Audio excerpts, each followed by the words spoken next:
الحمد لله رب العالمين والصلاة والسلام على سيد المرسلين وعلى آله وصحبه أجمعين. سبحانك لا علم لنا إلا ما علمتنا إنك أنت العليم الحكيم. سبحانك لا فهم لنا إلا ما فهمتنا إنك أنت الجواد الكريم. وقل رب زدني علما. أعوذ بالله من الشيطان الرجيم.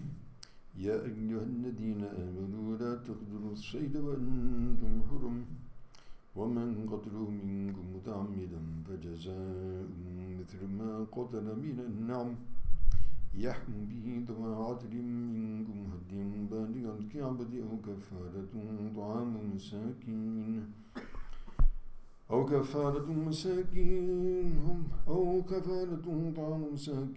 أدل ذلك صياما ليذوقوا وبال أمره عفى الله عما سلف ومن عاد فينتقم الله منه والله عزيز ذو انتقام. أحل لكم صيد البحر وطعامه متاعا لكم وللسيارة وحرم عليكم صيد البر ما دمتم حرما واتقوا الله الذي إليه تحشرون. صدق الله مولانا العظيم. So yesterday we heard the basic translation, meanings of these verses, and today we want to look at some of the particular injunctions and the details therein. So number one, the sayd, which is mentioned here, means the game, the wild game. And as we mentioned, it's either a state of ihram, either while we are wearing the ihram and we are in the state of ihram. And by the way, people have the conception that when you put on these two cloths of the upper and lower, then you actually enter into a state of ihram. That's not the case. That is a condition for the state of ihram, that we can't wear the tailored clothing and use perfume, etc.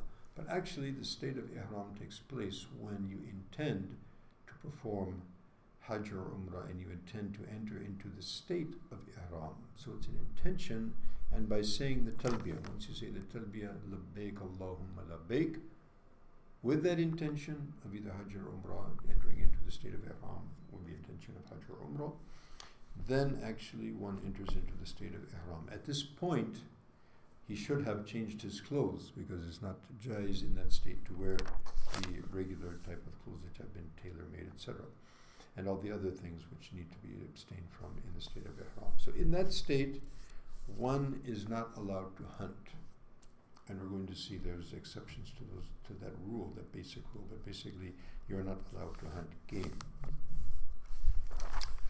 And also, anybody within the precincts of the haram, that's another wantum hurum, and you are hurum, so you are in the state of the ihram. So either you are in the state of ihram because you are intend to perform Hajj or Umrah, or you are in the place of ihram, or the place of hurum, which is the precincts of the haram. And mind you, the precincts of the haram are a smaller area, which is right around the area of Makkah.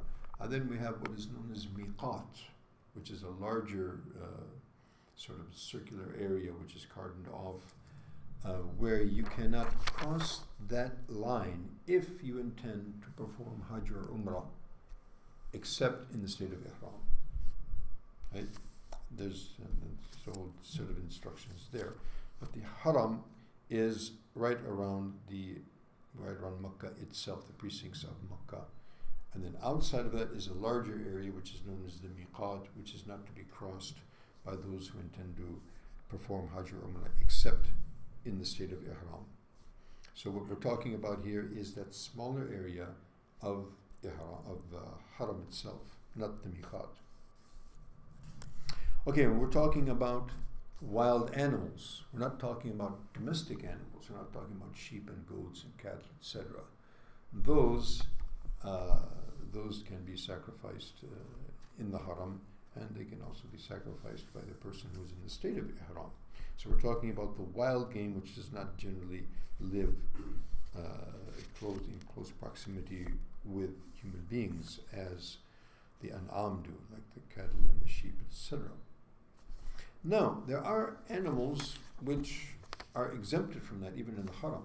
That Nabi Sallallahu Alaihi Wasallam says that he calls them fawasiq, because they are very dangerous and they pass the limits of acceptability, and they may cause harm. So such animals can be killed within the precincts of the haram and obviously outside the haram. And for example, scorpions, snakes, rabid dogs, and even those sort of carnivorous animals that may attack human beings, wild animals, which might be even the crows and the kites. Those who have been in Makkah or lived there, then we saw we have a lot of these big kites, something like a hawk. They're kind of a very mean strand of hawks, which usually eat carrion, and they also tend to fly down and try and take things that they can, within the precincts of the city. So those animals are, it's jaiz to kill them. In fact, you'll get a reward if you're doing so, because they are harmful. So those are exceptions. They can be killed within the precincts of haram, and they can also be killed by the person who is in the state of ihram. And as the ayat mentions explicitly, so whatever comes out of the sea, you may hunt in the sea. And in the old times, and possibly still some, they come to Hajj in the boats. So obviously some of them are for days and maybe weeks. So the concession for them to hunt the game of the sea is permissible, so they can fish. There's no issue for that. What about, suppose somebody else kills the animal? Suppose you're in the journey, and someone who's not in the state of ihram hunts a deer or a rabbit or something else, and then can that be eaten by the muhrim? Yes, that can be eaten, with the condition that he does not mention to him, the person who has killed it. He doesn't help him. He doesn't point to him and say, "Hey, over there, there's a deer, get him." If he does so, then it becomes carrion for him. He's not permitted to eat. And in fact, it happened during the time of Rasulullah ﷺ that a zebra, which is considered a game also, so Abu Qatada radiallahu anhu was not in ihram, and the rest of the party was in ihram, and so he saw that, and so he, in fact, he got on his horse and he was about to attack, and then he left his arrows and spears and weapons on the ground. So he said, "Give me that." He said, "No, we can't help you." So he had to get down off of his horse and go and get his things, get back on his horse, and he took off, and he actually did capture it and did kill it. And then, so then Sahaba had, okay, but we're huram, so is that okay? So they didn't eat until they came to the Prophet ﷺ, and then he mentioned to them, no, that was fine. So he asked, did you help him? No. Did you point to him? No. So then fine, eat from it, it's no issue.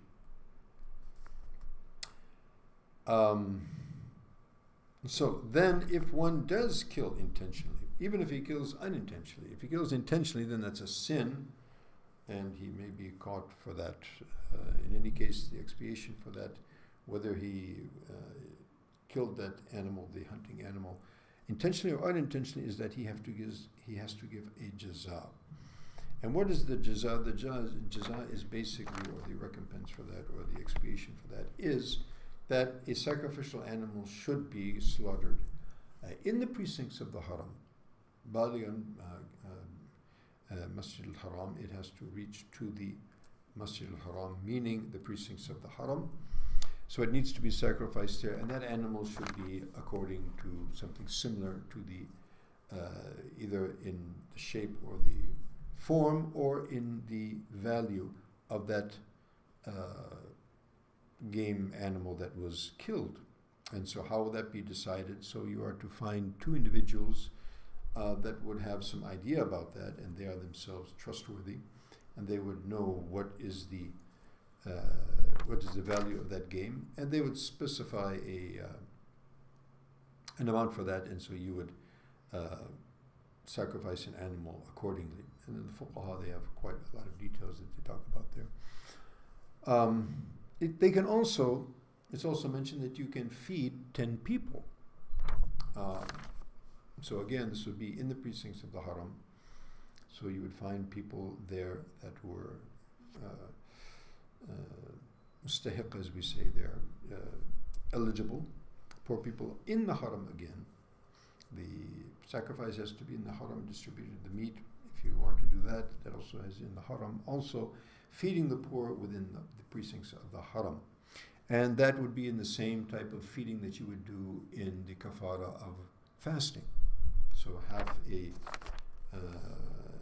a saw, which is about 1¾ kilograms of wheat, or one total saw of other grains, or its equivalent, or you can feed them yourself. You can cook the food and feed them, as we had mentioned earlier, 2 times, once in the morning, once in the evening, or twice, to their fill, something similar to what you would eat yourselves. Or you would fast an equal number of days. Now, fasting could be anywhere. You don't have to do that within the haram itself.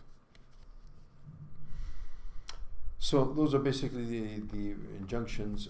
There's a bit more detail you will find in the books of fiqh, but that is the basic concept. So may Allah subhanahu wa ta'ala give us tawfiq to understand these ahkam and apply them accordingly. Ameen. Ameen.